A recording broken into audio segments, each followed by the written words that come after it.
Okay, for those who don't know, I'm Vincent Houlihan. I was born and raised in Baldoyle in Marion Park. My earliest memory of Marion Park would be looking out my mother's window at nothing but fields and trees and flocks of thousands of starlings sweeping across those fields. You don't see them anymore, they've all vanished. Abbey Park seemed to appear overnight. One day it wasn't there, the next day it was, and the trees were gone in front of the house. But we still had the country village. There was still that small village community mentality when the houses just had numbers painted on the windows and there was nobody living in it. And when we got to the top of the road where you turn into Stopolan Lawns, there was just a field. And that was very quickly built on as well. The Baldoyle I grew up in obviously was a lot different than the Baldoyle that we're living in today. And it did, I suppose, mould me as a person. As kids, there was plenty to do. We had lots of trees to climb, and believe me, we climbed trees as high as a two-storey house without any fear. Never even thought about falling. Falling wasn't an issue. We never did. And we were also creative because we couldn't really afford bikes. I grew up in a house with 11 siblings and it was a two-bedroom house, so that's 14 people in a two-bedroom house. Unthinkable by today's standards. We had no central heating, no double glazing, no electric kettles, no microwaves, no automatic washing machines, and my mother just never stopped working. She was constantly cleaning, cooking, feeding, cleaning, cooking. It was like an endless cycle. Luckily, she's going to be 93 next birthday. My father was obviously out working. It was hard work in those days because workers' rights obviously were unheard of. So it was tough going for them. But we all made it. So like the baby of our family became 50 this year and the oldest guy became 70. So, and we're all still here. But Marion Park, when I was growing up, the neighbours were very close and they helped each other out. Nobody was ever left wanting. We always reached out. You'll have to excuse my dog's barking. We tended to get jobs very early as kids, little jobs. My first job was when I was coming up to my communion. I got a job delivering newspapers. I started at what is now Seagrange Church. At the time it was a field. The houses opposite there. I had 11 newspapers to deliver from there to Parochial Avenue, and it took me 2.5 hours. I still to this day don't know what I was doing for 2.5 hours to get all the way down there with 11 newspapers. But I got 50 pence a week for doing those. And it was long hours when I think of it. We started work at, on Fridays, we'd start work at 3:30, collect our newspapers, do our rounds, come home, then we'd all head out and go around the houses again, collect the money for the papers. Then Saturday morning we'd be up early, we'd have to go over those houses again in case people hadn't paid to try and get them to pay. Then we got paid on Saturday afternoon and we'd head up to Kay's Kitchen, which was at that time where the drapery department isn't done stores now, and we'd have a fry up of eggs and chips and sausages, and then we'd go swimming. I mean, the mind boggles. We swam on a full stomach. And then Sunday morning we were up at 7 to do the Sunday morning papers, and the way it was done was our boss, Colin, would drive around very slowly in his hatchback and the papers would be stacked up in it, and we would jump into the car, grab the newspapers that we needed for this house or whatever, jump out, jump over garden walls, stick the papers in the doors, run after the car, jump into the back of it, grab more newspapers. And we did that the whole way around Baldoyle. We must have been the fittest kids ever. And Tess Ennis, the Mayor Centre, she used to write the numbers on the doors on the top of the papers so that I would know which house to put it in, because I was still very young. But I stayed doing the newspapers until I was 14 and then went out to my big work. So I never really stopped. So I'm 58 this year, so I've been working since I was 7, so 51 years. I remember Marion Park, obviously, because I was born there, but there was only 60 houses in Marion Park, so we were quite small. Abbey Park sprouted up a few years later. And Grange Park and Stopolan seemed to follow in unison almost within a couple of years. And then it settled for a long time, and that was as much as it got. But prior to that, I think McCormick Gardens would have been the oldest estate, as in a block of houses. Everything else was bungalows, maybe a row of houses here and there. A lot of old people, well, old people by my thinking back then when I was a child. They were probably the age I am now. But it's strange that when I walk around Baldoyle now and I come across those houses, I still think of the original residents. I might only know their faces, but I remember them. You know, one of the most important people in Baldoyle, in my memory, for us as kids, was Mrs. Crudden, who lived in Midland Cottage over the bridge. The back roads to Crudden's was beautiful, it was tree lined, and of course the old humpback bridge was there. We used to go up and play with Sean, who was our age, and we spent our days up there, and we'd have to leave at 5:30 because we had to be home for tea at 6. It was the golden rule. But Mrs. Crudden, she introduced a lot of magic into our lives as kids. There was a tree in front of their house. Now, there was lots of trees in front of their house. All there was trees and country roads as far as the eye could see, surrounded by fields of golden barley. It was just heaven. And I remember there was a tree in front of our house, and we used to play with it because you could pull the wood out with your hand. It was that soft. But she told us that it was a magic tree, it was a fairy tree, and that the little people lived in it, and that at night time they'd all come out to party. And sometimes they'd wake her up in the middle of the night because they'd be dancing and singing and singing and dancing. And I was 18 when they finally pulled that tree down, and I was standing there watching it. Now at 18 you'd think I would know better, but I couldn't help worrying about the thousands of homeless fairies hanging around Baldoyle.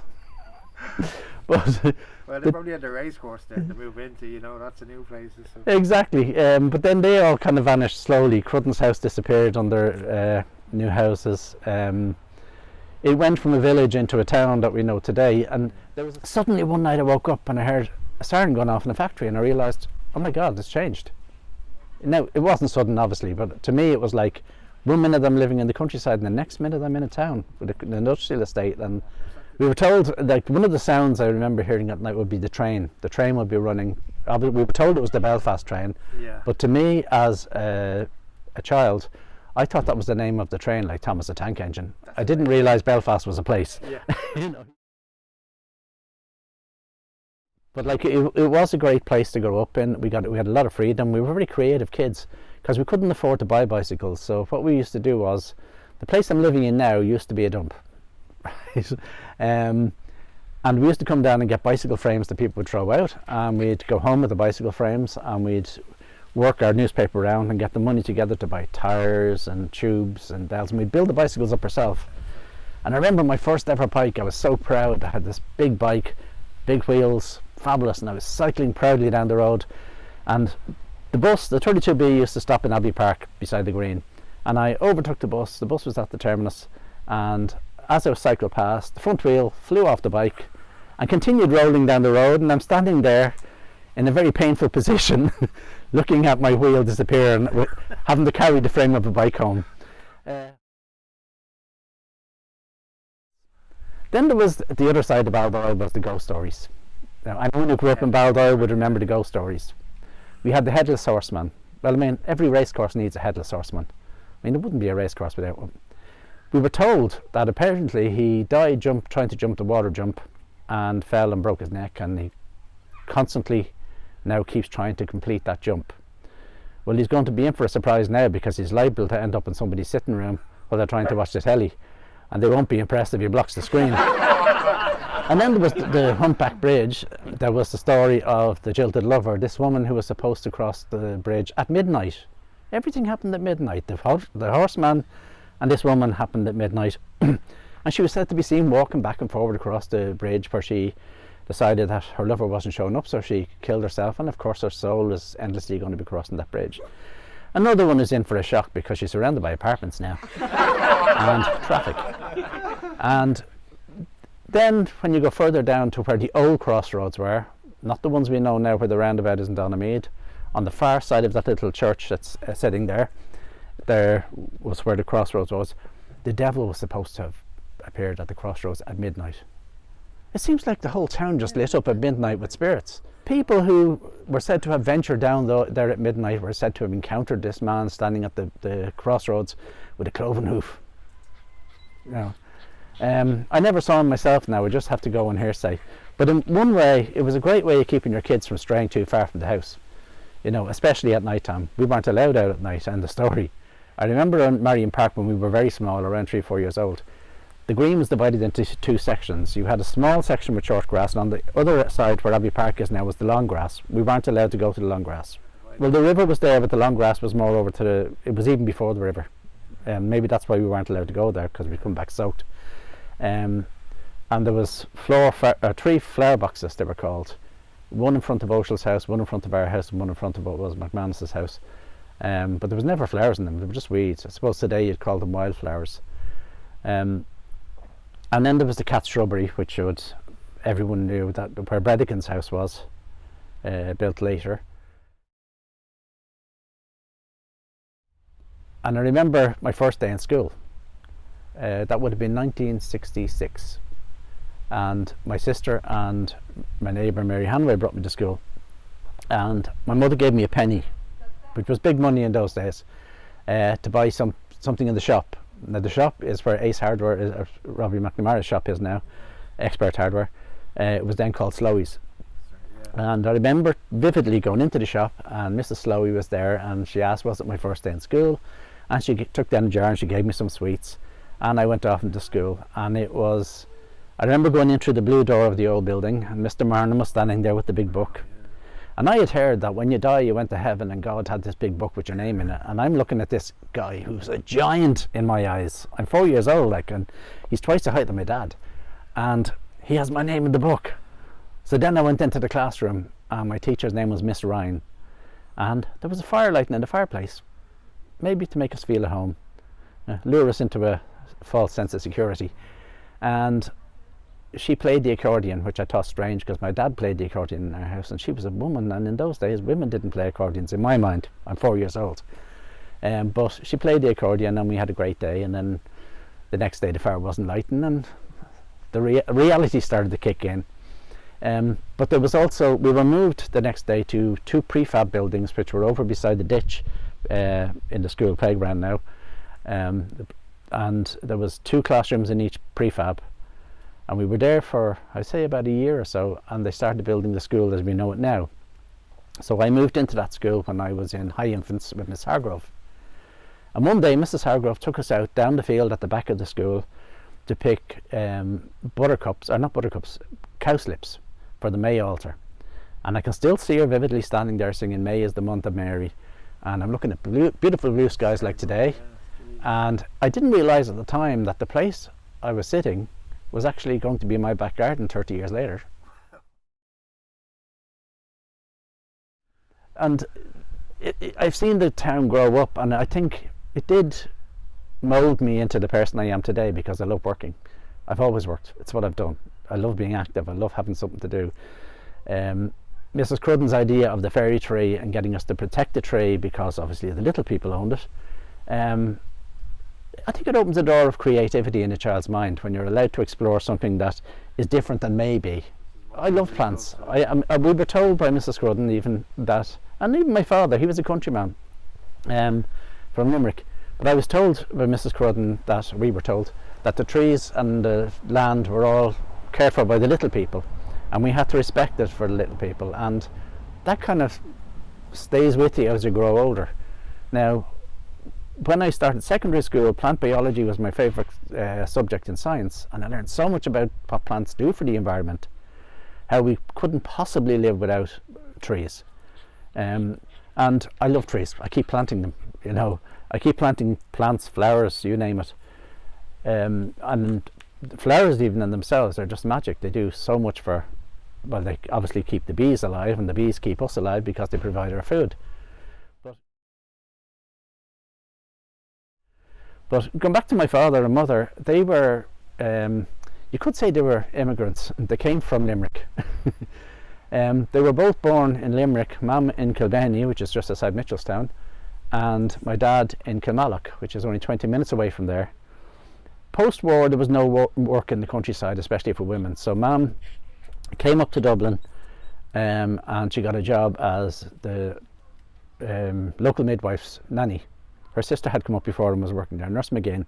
Nurse McGinn delivered half the kids in Baldoyle, nearly all the kids in Baldoyle, Sutton and Howth. The poor woman was on a bicycle cycling around doing it. And my mum was her nanny looking after her kids. And the only place to go in those days was Sutton Cinema. And that is where Super Value is in Sutton now. And one night she went there with her boyfriend, and he met this guy called Jimmy Houlihan. and he introduced the two of them, and he says, Jimmy, I'm going off to England to join the army tomorrow, will you keep an eye on her for me? And he certainly did, for a very long time. Mind you, she made him chase her for 2 weeks before she finally allowed him to take her out on a date. And I asked her once, I said, Mum, why did you make him chase you for 2 weeks? She said, if I'd have known I was going to have 12 kids for him, I'd still be running down the Baldoyle Road. Now she's 93 and she'll have, please God, 21 great-grandchildren by the end of this year. And she's an amazing woman, and she keeps me, I appreciate life, and I appreciate the fact that she doesn't moan about little things. She gets on with life, she gets up and she gets over it. She's had a heart attack and a stroke and another heart attack, and every time she got back up she continued on and she got better, because her brain said, I'm not accepting this, I'm getting over it. And I kind of use that mentality myself, in a lot of things in life, so I'm hoping to get up to the same age as well, and even beyond. But the villages they came from were only 20 minutes away, and they were both born on the same month. Mum was born on the 10th or the 7th of October in 1929, and my dad was the 10th. Mum was born on the 10th of March 1929, and Dad was born on the 6th of March. No, Mum was the 6th of March, and Dad was the 10th of March 1930. So 1 year apart, same month, and the two of them travelled separately up to Dublin and happened to go to the same picture that night. If they decided they didn't like the movie, you'd be facing an empty space here. Destiny plays a strange hand, and it puts you in strange places for a reason. And I believe everything happens for a reason. But to make another strange event that happened to me in my life, and most people in Baldoyle would know about it, was in 1991. Now, I'm the 9th in the family, and I had never watched a lotto in my life. I paid £1 into the family syndicate, but I never watched it. And one night I happened to be at home, and I was sitting watching the TV, and the lotto draw came up, and I picked up the ticket off the table, and I said, well, how does this work? Like, how does it go? And they explained, well, we've got 4 numbers before, you get a few quid, and that's it. Never got 5. So it's all right. So I'm looking at the ticket, and we got 5 numbers, and I'm going, we got 5 numbers, so that's at least a couple of hundred quid. Great. Pounds we're talking in those days. I said, if the next one's 33, we have it. And I saw the tube where the ball comes down, and as I was turning, I seen 2 3s, and I went, can't be right, can't be right. So when he called 33, and my mum and my sister Abra were dancing around the room like, yeah, and I said, no, hold on a minute, we have to check this, double check, it can't be right, something has to be wrong. But here's the weirdest thing. I'm the 9th in the family. I was holding the ticket, and we checked on the number 33. 33 is... Trish, we're recording. I'm the 9th in the family. I was holding the ticket. We checked on the number 33. 3 3s are 9. I was 29 years old. We won 29 grand each. On the 9th of the 9th, 91. Wow. And when I went to buy my house, because I got the deposit for my house out of it, I borrowed 36,000, which 3 and 6 is 9. So obviously 9 is a lucky number for me. What worries me about things now is that obviously it's great to see new people coming into the town, see new houses being built, but it has to stop at some stage, because children can't grow up on balconies. The kids coming tomorrow, they need green spaces, and I don't mean somewhere that's manicured with tarmac paths. They need somewhere with wildlife. Like, I've noticed over on the racecourse now that I haven't seen a rabbit this year. There's no rabbits. You used to be hopping with them. Foxes, yes, there's a few, but even the foxes are getting confused. The cuckoo, who used to be a common visitor to Baldoyle when I was a kid, doesn't come anymore. I haven't heard one since 1993 or 4, because the farmland is all disappearing. And it's just an awful pity. Now, we grew up in simpler times, so obviously there was no drugs or anything like that, so there was no concerns of gangs hanging out doing that. We, as teenagers, used to hang out in the stands in the old racecourse. There were a few generations of teenagers in Baldoyle hung out there once it closed. I was at the last race there in 1973, I think it was. I was 11, and it was a pony race, and we weren't allowed into the stands, obviously. But when all that closed down, the stands were left. We used to go there every evening, all the kids in Baldoyle, and we used to hang out. Nobody drank alcohol. We didn't have drugs. They weren't even in Ireland at that stage, I don't think. And if somebody smoked a cigarette, they were kind of frowned on by the others. You know, it was, you didn't want to go home smelling a cigarette smoke because your parents wouldn't be too happy. But thinking of the crowd that I used to hang out there with, there was another ghost story scenario was Morrow's was a great hangout for everyone. You know that as well as I do. It was all the kids loved Morrow's. It was summer. It was a big house out in the middle of nowhere, surrounded by orchards and bluebells and all that kind of thing. And one day, it was a day like this, a beautiful day in May. We're walking up. There was about 10 of us, and we were all around early teens, somewhere between 13, 14 and all that. And Jacinta and Jacqueline Logan backed me up on this, because it was not just my memory gone mad. And halfway up the laneway, there was a bend, and there was a little cottage which was completely dilapidated. There was no roof, only had about 2 walls or 3 walls left in it. And we had our Labrador with us, and the dog was running on ahead. And it walked into this little house as we were walking along, and we never paid much attention. But then the dog walked out backwards with his tail between his legs, his hair standing up on his neck, his teeth showing, and we just stopped dead in our tracks. And everybody looked at everybody, not knowing exactly what are we going to do here. So we stepped back a bit, and then the dog growled at us. It was my dog. He was growling at us. Well, my family dog. He was growling at us, and the dog bolted across the field beside, at the back of what is the Poland Lawns, and we took off after them. We don't think we even looked into the bungalow to see what he saw. And of course, a couple of us looked back and thought we saw this hooded figure standing there. Could have been a homeless person, but to us it was a ghost. And it was one of those moments in life that just sticks with you, you know. But Morrow's was another great hangout place. It's an awful pity it got burned down and vandalised, but I remember, Bessie Rooney and Larry Rooney, the older people of Baldoyle, who are sadly all gone now. And of course I was in the boxing, not because I wanted to be in the boxing, but my brothers were all in the boxing, and my dad thought, you know, that I wouldn't be any good at it. So just to prove him wrong, I started it. I trained for a year. I fought. It was stopped in the second round, and I got my medal, and I handed it to him and said, here, you wanted that more than I did. And I never boxed again. Somebody said once, it's very much in the Irish psyche. If you ask them to do something, you know, they'll move mountains to do it, but if you tell them to do it, they won't. But if you tell them they can't do it, they most certainly will. I remember the marquee, because it was on the Marion Park Green at one stage as well, and it was the Poland Lawns, and the dances used to be fantastic, because you could hear them everywhere, you know, all over Baldoyle, and there was great atmosphere. And I don't ever remember any messiness or fighting or drink or anything like that. It was all very well organised and very well established. I remember the Jimmy Savile working course. We didn't know what he was like then, but it was a great community thing where everybody came to Baldoyle. The bands that used to play were fantastic. I can remember people dancing in the field in the sunshine. It was just a beautiful day out. And I remember one instance at that where there was a fight. Like 2 girls started fighting, and I was there with my little brother. He was only a year old, year and a half. So that I would have been about 11 or 12. And we got dragged by the crowd, because the crowd all started moving towards this fight to see. And next thing I looked up and I seen this thing sailing through the air, and a rock hit me on the head. And then another rock hit me on the head. Oh no, it wasn't bad enough I got 1, I got 2. And I walked out holding my brother's hand all the way home, covered, blood's pouring down my face, right past the Red Cross, and nobody stopped me to check if I was okay.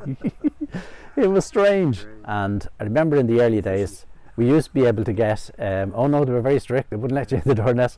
We used to be able to get a takeaway and bring it into the youth club next door. And it were great parties in there. Like, there was, again, live music, dancing, you'd have a few drinks and that. The old youth club was fantastic as well, because back in the day when we were kids, that was our night, that was our disco. Once a week we'd have a disco. It was run by the parents, which was great, because the parents got involved with what the kids were doing. If you misbehaved in the community, you weren't allowed in for 2 weeks. So you were outside and all your friends were inside.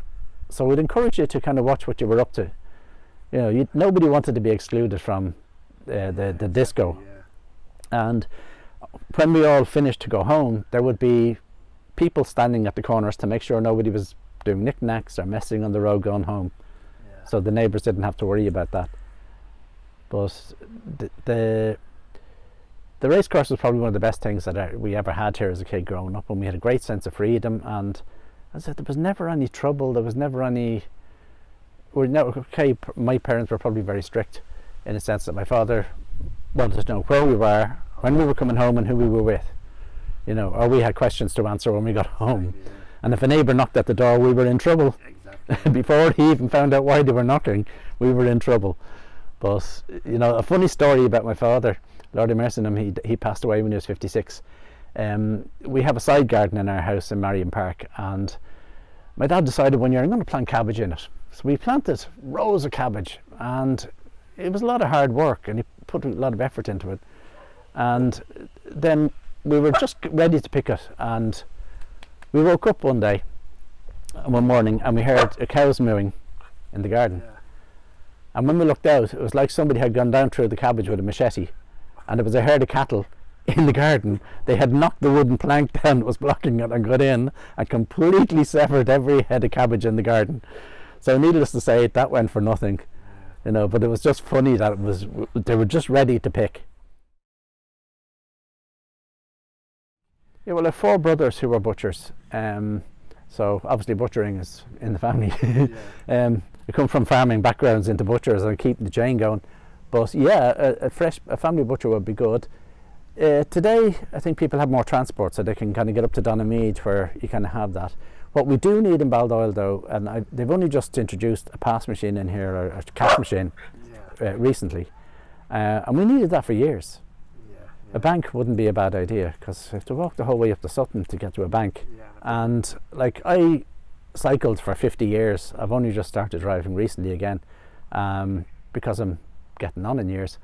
I love my bike, but I'd hate to have to think that at 75 or 80 I'd have to cycle all the way up there to get to a bank. You know, or even walk, or stand around waiting on buses, that kind of thing. But I think we're not doing too bad. Lidl's is actually quite a good store. Well, something strange. When I was growing up as a kid, I had a morbid fear of dogs. I was absolutely terrified of dogs, especially being a paperboy when you keep getting chased by them. Now I am a dog addict. They've completely taken over my life, and I wouldn't have it any other way. From my own personal point of view, a dog park would be great, because we've got umpteen football pitches to sit there empty for weeks on end, and dogs tied at the end of a string because they've nowhere to run. They can't. There's nowhere to let them off the lead to run. And lockdown during COVID has shown us that when man is in trouble, he turns to his best friend, the dogs. And I mean, people were taking on dogs that never owned dogs in their life, because man and dog have always belonged together. So the least we can do is offer them a space in our society where they can run safely. I don't mean run the streets like they did in the 60s. That's too dangerous, you know, and it's not safe. Kids and dogs, like, should always be supervised when they're together. So having a dog park, which should be the size of a football pitch at least, would allow them to run and play, and you know, people to supervise the behaviour and clean up after them. I'd also like to see more people cleaning up after the dogs. I do every time, but it is essential that, you know, you clean up after your dog. But from the kids' point of view, I would love to see a more active youth club, because we had a great youth club. And social club and everything. We had social clubs. We had it for different age groups as well, steps and ladders. There doesn't seem to be. Now, I don't have kids, so I don't know what's happening for them out there today, but I do feel that there is a need for these social clubs. Like, we did table tennis, we did photography, we did drama, we had stage shows for Christmas. Christmas jumble sale, that's another flashback memory that was really good. But I really think the kids today need a touch of the old world in that sense, and it's always good to get parents involved in that. I know both parents are working these days in most families, and it's really hard for them to get time, but it also means that the parents have a say in what happens to their kids, and you know, and they can see what's happening in the community. But it'll also, I notice an awful lot of young teenagers just hanging around on walls and that kind of thing, and I can't blame them. They've nowhere else to go. You know, we had table tennis on a Wednesday night, we'd have arts and crafts on a Thursday, we'd have photography. Of course that's changed now, but back then it was developing films. Actually, probably not a bad thing to bring it back and show kids how it was done. When I was a kid, Mrs. Crudden telling us about the fairy tree and understanding how the little people protected the land and we had to look after for them. I felt that in today's world, it's always good to have a little bit of magic there for kids. And there was a stump of a tree sitting outside my house for years. They planted umpteen trees there and the trees never survived. But the stump was sitting there. And then one day I was out shopping and I came across these little fairy house things and I was thinking, you know what? Why not build a little fairy tree for these kids and give them somewhere where they can let their imagination run wild and imagine this tree with little people living in it. You know, maybe the Tooth Fairy. We had Santa Claus arrive last year, and the elves, and all the little fairy houses. And it didn't take a lot of work, but you know, just gradually put it together and stuck it on. The kids love it. You know, they seem to get great buzz on it. Well, obviously, if I went back in time, I'd have to meet my father. But I'd love to go back to the old village in Baldoyle, as it was when I was, say, about 10 or 11, and head up over the bridge to meet Mrs. and Mr. Crudden and thank them for all the years and the memories they gave us, and the magic that still lives today in my little fairy tree out on the road here. And wander back down through the village and meet some of the old characters, like Mary Bennett. We lost her last year from Grange Park, and Mary was very good to me when I worked over in the garage here. She used to bring me down my Sunday dinner for me every Sunday. She was a lovely lady. Then head further down the village, and you know, I always say you never know the value of a moment till it's gone, and it's the same with people. You know, we take people for granted, and then when they're gone, they take memories with them. And you know, everyone has had an impact in your life at some stage or in some way and influenced you. I would love to go back and see the crowds that used to come down to the Jimmy Savile walks, go back into the old youth club, meet the characters. A lot of them are still around today, and like I met them, I still hang out with some of them, and some of them have passed away, which they should be here today, which is unfair. You know, it just is like, I know there was Ken Ennis, Michael Clancy, Michael Smith. They were all our group in our age group, and they've passed on at this stage. And it's nice to remember them, and every time I go down through the village in Baldoyle, they do come into my head, because, you know, sitting down, but like, religion was a big part in the village back then, and everybody went to mass. We had to be in 10:30 mass. My mother told us if we weren't in 10:30 mass we'd be heathens. So we had to be in 10:30 mass. Well, I went to the Latin mass a few times when I was very small, but I couldn't understand a word of it. So, and the funny thing is, I remember my mum when she used to bring us when we were really small, and she'd be saying, now look at the altar, and I'd be, what's an altar? You'd end up playing with rosary beads on the floor. But the church has a lot of history in it as well. Like, it's a unique building, and it's like, it has sat there as it was for hundreds of years while the town around it changed. And I often think of that. There's a tree in St. Mary's School. I took a photograph of it recently. It's got to be the oldest tree in Baldoyle. Now, trees are living things. They are amazing things. That tree must have seen so many changes. It would have saw the last pandemic, you know, and it would have survived it, and it would have survived not getting cut down throughout the years. It would have seen, I don't know, people coming and going, you know, coming in cradles and being carried out in coffins as old people. Lifetimes. Trees outlive us by hundreds of years, you know, so they carry a lot of history in them. My family and my mother and father obviously are from Limerick, and I go back there a lot to visit my family, and I do feel like there's an ancestral connection back to where you're from. There always is. But you know, I was blessed to actually be born in Baldoyle.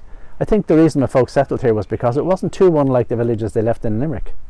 You know, it was around the same time. My grandfather, my mother's father, used to come here to stay when we were kids, and he loved it because he felt very much at home in Baldoyle. He'd be able to walk down the streets, communicate with the people.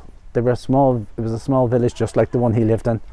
And I remember the old cottages on Dublin Street, the bungalows. I don't remember a lot of people who lived in them back then, but then of course they would have been elderly when I was in my teens. And obviously the nuns and the Christian Brothers School, they would have been a big part of the community here as well. And I was in the choir with Father Hogan back in the day, and then my voice broke. But like there was good characters like that. If I was to bring somebody famous back to Baldoyle, if I was to go out there and just take one famous person, it would have to be Attenborough, and I'd bring him back in time and show him the old Baldoyle that I lived in.